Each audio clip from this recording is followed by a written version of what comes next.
आज के इस वीडियो में बात करते हैं आयनिक बॉन्ड की। बॉन्ड बनता कैसे है और उसके कौन कौन से फीचर्स हैं, पूरी बात समझते हैं आयनिक बॉन्ड की। तो देखिए, जो आयनिक बॉन्ड है found by complete transfer of electron. Ionic bond is formed by complete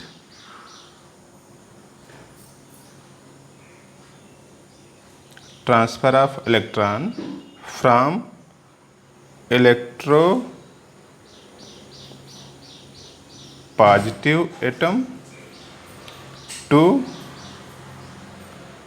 electronegative atom। यानी दो एटम होंगे, एक इलेक्ट्रो पॉजिटिव होगा और दूसरा इलेक्ट्रो नेगेटिव होगा। तो इस वजह से कंप्लीट ट्रांसफर में दोनों के ऑक्टेट पूरा हो जाएंगे ना। यानी due to ionic bond formation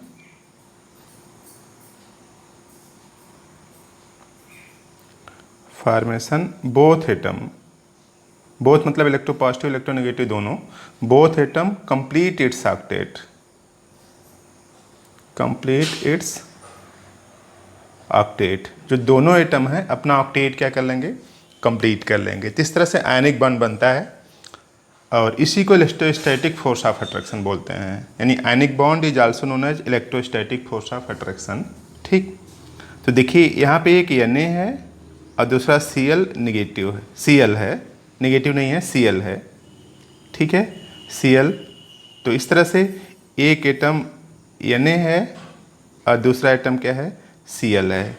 Na का सब लोग पहले जानते हैं कि कितना होता है, 281 ना। अभी ये न्यूट्रल है और इसका कितना होता है, 287। इस तरह से अब देखिए, इसका ऑक्टेट भी नहीं पूरा है और इसका ऑक्टेट भी पूरा नहीं है।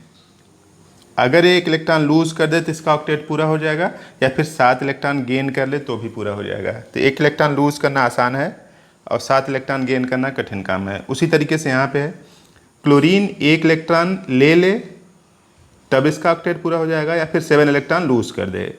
तो इस तरह से ए जो है इलेक्ट्रो पॉजिटिव एटम है और एक क्या है, इलेक्ट्रो नेगेटिव एटम है। कंप्लीट ट्रांसफर, अगर एक इलेक्ट्रॉन इधर आ जाए तो इसका ऑक्टेट पूरा हो जाएगा।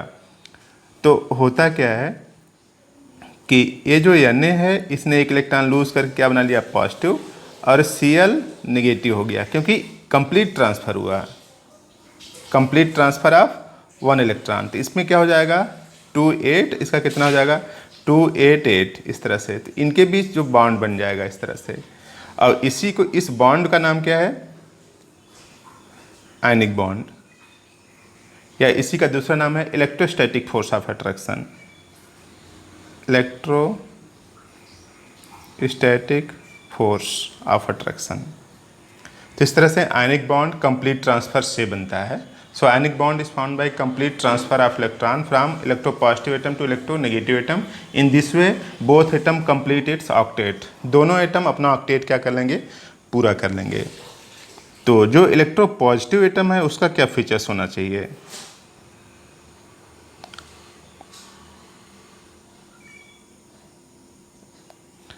ये जो इलेक्ट्रोपॉजिटिव एटम है ना, इसका साइज क्या होना चाहिए, लार्ज साइज होना चाहिए और आसानी से इलेक्ट्रॉन लूज करने वाला होना चाहिए। यानी हाईली इलेक्ट्रो पॉजिटिव होना चाहिए और लो अनाइजेशन इंथैल्पी, अनाइजेशन इंथैल्पी लो होना चाहिए, और लो इलेक्ट्रॉन गेन इंथैल्पी, लो अनाइजेशन enthalpy, low electron gain enthalpy ना, और greater number of positive charge होना चाहिए इसके ऊपर। तो इस तरह से ये इलेक्ट्रोपॉजिटिव एटम का फीचर्स है, यानी उसकी साइज़ बड़ी होनी चाहिए। बड़े मतलब अगर आपसे कोई पूछता है कि सोडियम है, पोटेशियम है, तो इसमें कौन बड़ा है, पोटेशियम बड़ा है। तो इसको आयनिक बॉन्ड बनाने की प्रॉपर्टीज़ क्या होगी, ज़्यादा होगी। ए इलेक्ट्रोपॉजिटिव भी है क्योंकि डाउन द ग्रुप आते हैं तो इलेक्ट्रोपॉजिटिव करेक्टर क्या होता जाता है, बढ़ता जाता है। और ए इलेक्ट्रॉन आसानी से लूज करेगा। तो यहाँ पे जैसे लिथियम है, लिथियम से ज़्यादा टेंडेंसी है सोडियम में, सोडियम से ज़्यादा टेंडेंसी है पोटेशियम में, उसके बाद रुबिडियम में आयनिक बॉन्ड बनाने के। यानी जितना बड़ा साइज होगा उतना ज़्यादा इलेक्ट्रोपॉजिटिव होगा, उतना कम आयनाइजेशन एंथैल्पी होगा। तो ये इलेक्ट्रोपॉजिटिव एटम का फीचर्स है ना। अब बात करते हैं इलेक्ट्रोनेगेटिव एटम का फीचर्स ना। तो इलेक्ट्रोनेगेटिव एटम कैसा होना चाहिए, स्मॉल साइज ना, स्मॉल साइज का होना चाहिए। और दूसरा हाईली इलेक्ट्रोनेगेटिव होना चाहिए, हाईली इलेक्ट्रोनेगेटिव एटम होना चाहिए, यानी इलेक्ट्रोनेगेटिविटी उसकी क्या होनी चाहिए, ज़्यादा होना चाहिए। और हाई वैल्यू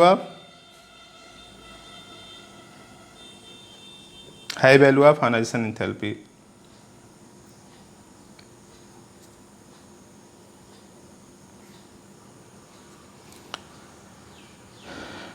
और हाई इलेक्ट्रॉन गेन एंथैल्पी।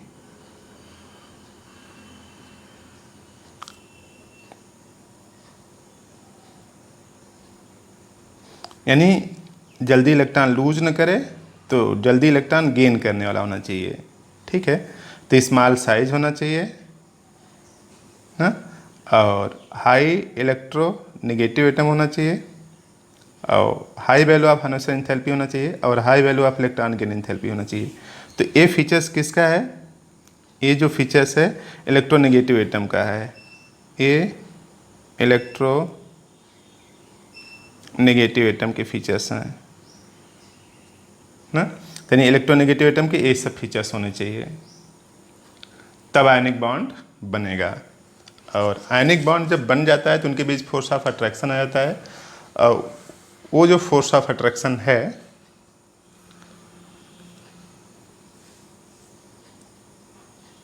वही उन दोनों एटम को एक दूसरे से होल्ड किए रखता है। जैसे यहाँ पे देखिए कैल्शियम है, ऑक्सीजन है, यहाँ पे कितना है 2 8 8 2, कैल्शियम का है, ऑक्सीजन कितना है 2 6 है ना।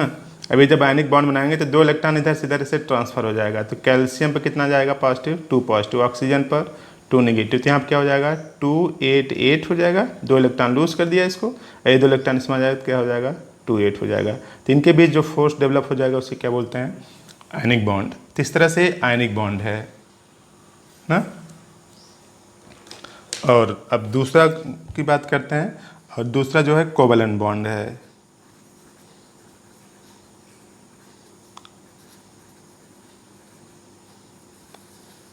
तो जैसे आयनिक बॉन्ड कंप्लीट ट्रांसफर से बनता है, उसी के जस्ट अपोजिट कोवलेंट बॉन्ड क्या बनता है, शेयरिंग से बनता है। यानी covalent bond is found by sharing of electron between atom.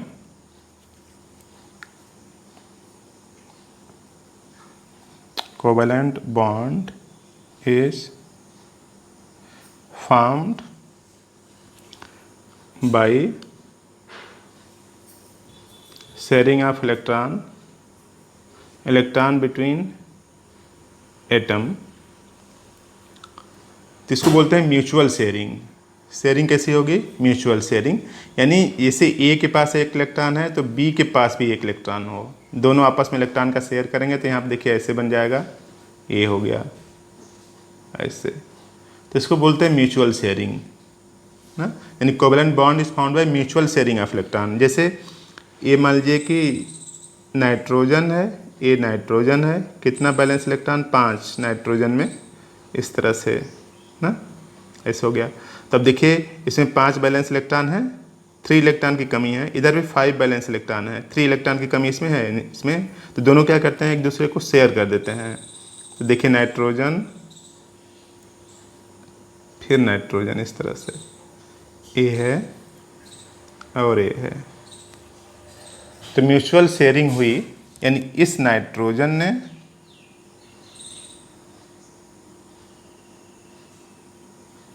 तीन इलेक्ट्रॉन आपस में शेयरिंग कर लीजिए दोनों नाइट्रोजन ने, तो इनके बीच में ट्रिपल बॉन्ड बन जाएगा। देखिए यहाँ पे ट्रिपल बॉन्ड बन गया इससे। यहाँ पे एक एक इलेक्ट्रॉन की शेयरिंग होगी तो सिंगल बॉन्ड बनेगा, यानी sharing of 1 electron 1 pair electron, यानी एक इलेक्ट्रॉन इसका है एक इलेक्ट्रॉन इसका है, तो एक एक इलेक्ट्रॉन की शेयरिंग होगी तो सिंगल बॉन्ड बनेगा, और दो दो इलेक्ट्रॉन की शेयरिंग होगी तो डबल बॉन्ड बनेगा, और तीन तीन इलेक्ट्रॉन की शेयरिंग होगी तो ट्रिपल बॉन्ड बनेगा। तो इस तरह से जो कोवलेंट बॉन्ड है वो शेयरिंग से बनता है। और ये जो कोवलेंट बॉन्ड है दो टाइप से क्लासिफाई किया जा सकता है, यानी टाइप्स ऑफ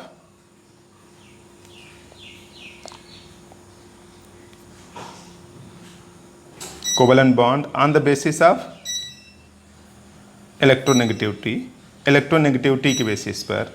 तो ये जो कोवलेंट बॉन्ड है ना इलेक्ट्रोनेगेटिविटी के बेसिस पर, तो जो कोवलेंट बॉन्ड है दो टाइप होते हैं, एक पोलर और दूसरा नॉन पोलर। पोलर तब होगा जब डिफरेंट एटम के बीच बने, जैसे HCl HBr HOH। अगर डिफरेंट एटम के बीच बनेंगे तो बॉन्ड क्या होगा, पोलर होगा। तो जो इलेक्ट्रोनेगेटिव एटम इलेक्ट्रॉन खींच लेगा तो इसके ऊपर पार्शियल नेगेटिव, इसके ऊपर पार्शियल पॉजिटिव। उसी तरीके से यहाँ पे partial positive partial negative partial positive partial negative. और नॉन पोलर तब बनेगा जब सेम एटम के बीच बनेगा, जैसे Cl के बीच, H और H के बीच ना, नाइट्रोजन और नाइट्रोजन के बीच। तो अगर सेम एटम के बीच बनेगा तो नॉन पोलर रहेगा, डिफरेंट एटम के बीच बने रहेगा तो क्या रहेगा, पोलर रहेगा। यानी covalent bond formed in between atom of different electronegativity are polar. Covalent bond formed in between atom of same electronegativity is non polar. Same electronegativity के बीच अगर बॉन्ड बनेगा तो कैसा होगा, नॉन पोलर होगा ना। तो इस तरह से कोवलेंट बॉन्ड पोलर और नॉन पोलर। और दूसरा है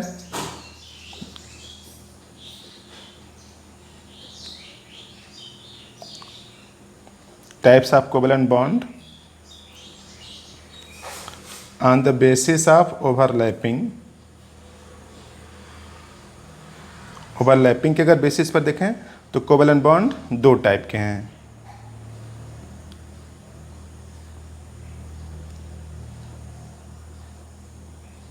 कोवलेंट बॉन्ड दो टाइप के हैं, और एक है सिग्मा बॉन्ड और दूसरा है polar bond. Sigma bond polar bond. और सिग्मा बॉन्ड कैसे बनता है, हेड टू हेड ओवरलैपिंग से बनता है। यानी देखिए ये जो ऑर्बिटल है ना, एक ऑर्बिटल ए है और दूसरा ऑर्बिटल ए है, तो हेड टू हेड ओवरलैपिंग से बनता है। ये पोलर बॉन्ड नहीं है, गलत लिख गया, पाई बॉन्ड है। एक ऐसा बॉन्ड है पाई बॉन्ड। तो sigma bond is found by head to head overlapping ना। और पाई बॉन्ड की अगर बात करते हैं तो पाई बॉन्ड जो बनता है साइड वाइज ओवरलैपिंग से। जैसे ये ऑर्बिटल है, एक दूसरा ऑर्बिटल है, इनके बीच ओवरलैपिंग हो जाएगी तो क्या बन जाएगा, पाई बॉन्ड। तो इस तरह से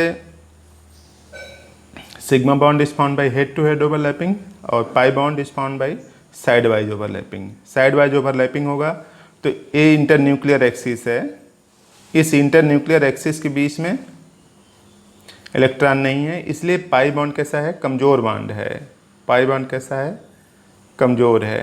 और सिग्मा बॉन्ड स्ट्रांगर होगा क्योंकि ए न्यूक्लियस है, ए न्यूक्लियस दूसरे एटम का है, ए इसको बोलते हैं इंटरन्यूक्लियर एक्सिस, इस पर इलेक्ट्रॉन डेंसिटी क्या है, ज़्यादा है। जब इलेक्ट्रॉन डेंसिटी अगर ज़्यादा है तो सीधी सी बात है कि इंटरन्यूक्लियर एक्सिस पर अगर इलेक्ट्रॉन की डेंसिटी ज़्यादा है तो उस बॉन्ड को क्या बोलते हैं, सिग्मा बॉन्ड।